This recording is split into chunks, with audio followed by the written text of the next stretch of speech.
Hello and welcome to Sports Fan Entertainment, here to reveal my first 2025 NFL mock draft for the Tennessee Titans. So I made these yesterday and I love using the NFL mock draft database. I'll go ahead and link them down below because it gives you a better idea of what players should be around. I have a pretty good idea when it comes to the first 3 rounds normally, at least the first 2. And then after that, NFL teams just start doing crazy things. So I like to rely on databases like this. So that's why I didn't just pick random names myself. I'm like, okay, let me pick a reputable site that, really conglomerates and aggregates a lot of these different big boards across different websites and stuff like that to get a bigger idea of what is to be expected in terms of these players. But we can go ahead and look at this mock. So, number 1, Cam Ward. Yes, Cam Ward will be a Tennessee Titan. Again, I've been saying since October. Shedeur Sanders or Cam Ward. It did not take me until March or April, like some people. I don't know why. I remember when this was or at the beginning of Will Levis's resurgence. I was like, okay, all right, I'll see you guys next April. Okay, it was obvious to me in October it was going to be Shedeur Sanders or Cam Ward, and it's obvious to me now that it's going to be Cam Ward. And, what is this word I'm looking for? Undoubtedly, this leads to, debate between the two. I've already had my stance on this. It's not going to change. I prefer Shedeur. I've said this since January. I made my assessment. It's not going to change. Is it, is it so clear? And am I 100% on that? No. If Cam Ward is better, am I going to be disappointed? Hell no, because we took him. Okay? Is Cam Ward going to be good? Yes. So I love this. We're going to have a franchise quarterback in Tennessee. I love this. Love it, love it, love it, love it, love it. Thank the gods. And thank everyone who stopped listening to those morons back in January and December who tried to say and tried to tell you and tried to convince you there's no franchise quarterbacks in this draft. This is a terrible quarterback class. There may not be quarterbacks in this draft. This is a 2022 draft. Shut up. I mean, this was being said in January. And in January, I was saying, you're wrong. You're an idiot. Now, apparently, Shedeur might fall, which to me is absurd, but good for him. Because let me tell you, if he goes to Pittsburgh at 21, that's a problem. You're already giving him a defense, DK Metcalf and George Pickens? Okay, they were a playoff team last year, and you're adding Shedeur? If I'm Shedeur, I can't wait to go to Pittsburgh. And then if he falls farther than that, I don't know where he's going. I mean, Schefter you can trust. He's saying that he's going to go to, he doesn't see him going 2 or 3 now. So, and the Raiders who do the Raiders get? They got Geno. So after that, he could really fall all the way down to Pittsburgh or something like that. So we'll see what happens with Shedeur. But when it comes to Cam Ward, look, I love him as a prospect. My only problems with him, I need more touch on deep balls outside. As of this moment, I think I've only seen him really throw that deep 9 route outside the numbers a handful of times. At least in the last couple of years. If you want to include Incarnate Ward, sure. But in his days at Washington State and Miami, I've only seen it 5-6 times, really. Really hitting that deep 9 ball. I don't know why for some reason, he throws it with too much zip. He doesn't throw enough air under it in order to allow the receivers to run under the ball and catch it. It's been a problem for me. And then also, outside of that, he'll just miss the occasional throw as well. And then fumbling. Fumbling the ball is a big problem right now when it comes to Cam Ward. He has to do a better job of securing the football, being able to hold on to the football, and not having those fumbles. Because he had 12 fumbles, I think, last year. Ridiculous. Okay? And then this year, I think he only had 4. But last year, 12 fumbles? Oh my God. Okay? And then there were a lot of games this year where he may have only had 7 interceptions. There were dropped interceptions this year. There were absolutely dropped interceptions. When you turn on the tape, you see dropped interceptions from opposing teams when it comes to Cam Ward. But regardless of that, I'm still a fan of this pick. I can't wait for Cam Ward to come in and have success. So as of this moment, I have Cam Ward being selected by the Tennessee Titans at number 1. So how about round number 2? So I did a trade back, and I think this is what they want to do. And admittedly, I got a better deal than they probably will get. I got Luther Burden. Now, I don't think he's going to be at 39, okay? I just got lucky here. I think it could be at 35. For some reason, and I'm shocked at this, I've not been mocking this because I still don't think it's going to happen, but I just can't see it only being Matthew Golden and Travis Hunter, if you want to count Hunter, being the only wide receivers in the first round. That just doesn't make sense to me. But for reasons, teams are under or low on Emeka Egbuka. I don't know what reasons those are. I think they're insane. And then for other reasons, teams are low on Luther Burden, really because he didn't have too much this year in terms of what he was able to do in terms of production-wise. His production this year was actually quite terrible. So he only had 670 yards this year, which is not good at all. So that's why Luther Burden is falling, and this is perfect for us because this is the sort of compliment that you would like next to Calvin Ridley. Calvin Ridley, he is 6'1", 6 foot-ish, decent possession wide receiver. Now you would pair him with a speedy, shifty, maybe not speedy, but a shifty, agile slot wide receiver. Nice.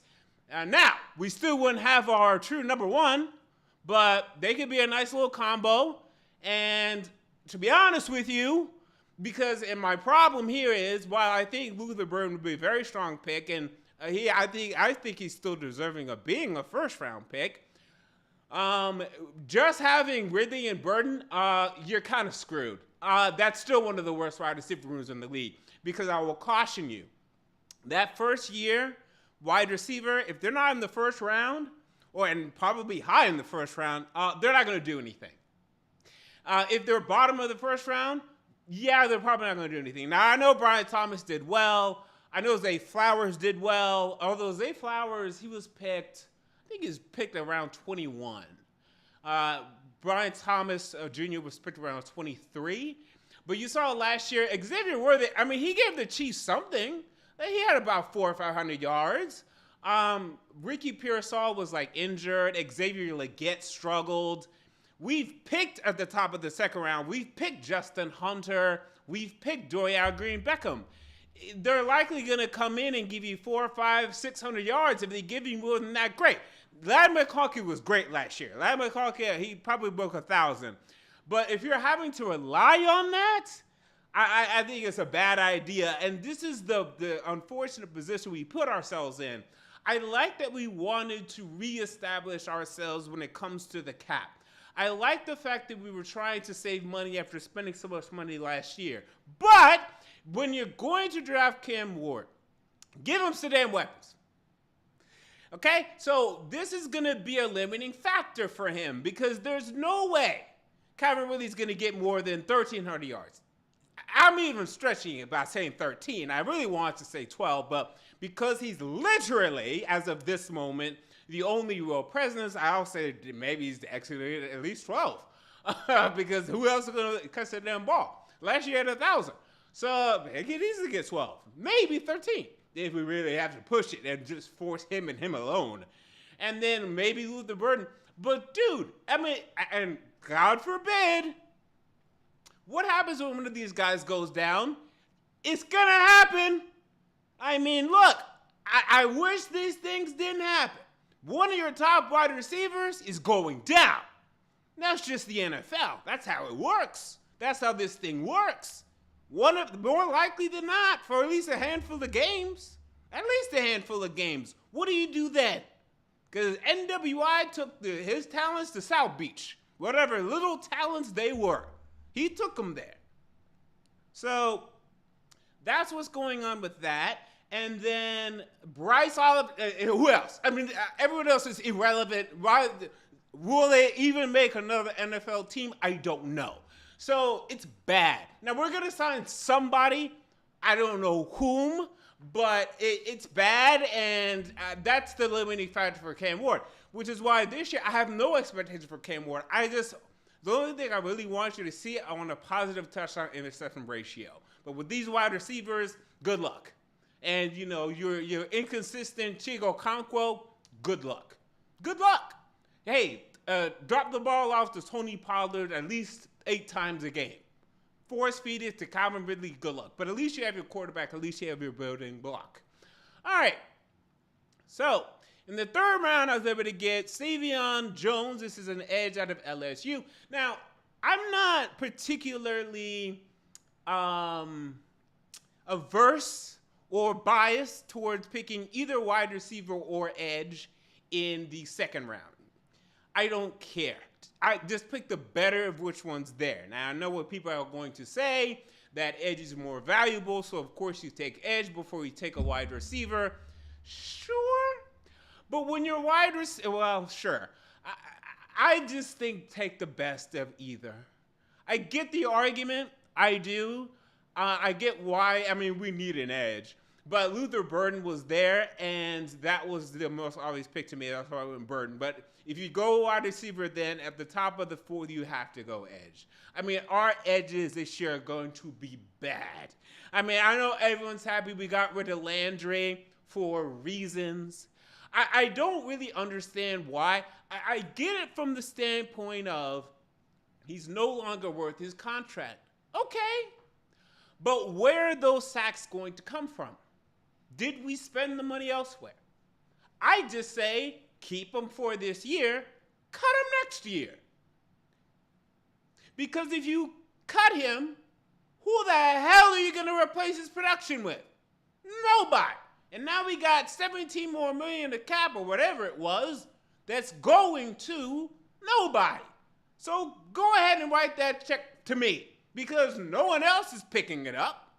I mean, why? That's why I don't understand the Landry thing. Unless if you just want your team to be worse. But it inevitably makes the team worse. Because, look, maybe we pick up a third-day stud at edge. You know, hopefully, probably not. I mean, maybe, you know, hopefully. But, I mean, look, I've been waiting on, what's his name? B.J. Ojolari from the Cardinals as a second-round pick to end up doing anything, and he hasn't. We waited on Kevin Dodd to end up doing something as a second-round pick, and he didn't. I mean, there are so many busts in the second and third round. You can't rely on any of these guys. So either our wide receivers, no matter what, are going to stink. Our edges, no matter what, are going to stink, but we take one and we take the other. Okay, next, Denzel Burke. Why? Because we cut Chidobe Awuzie. Now, I know what people are going to say.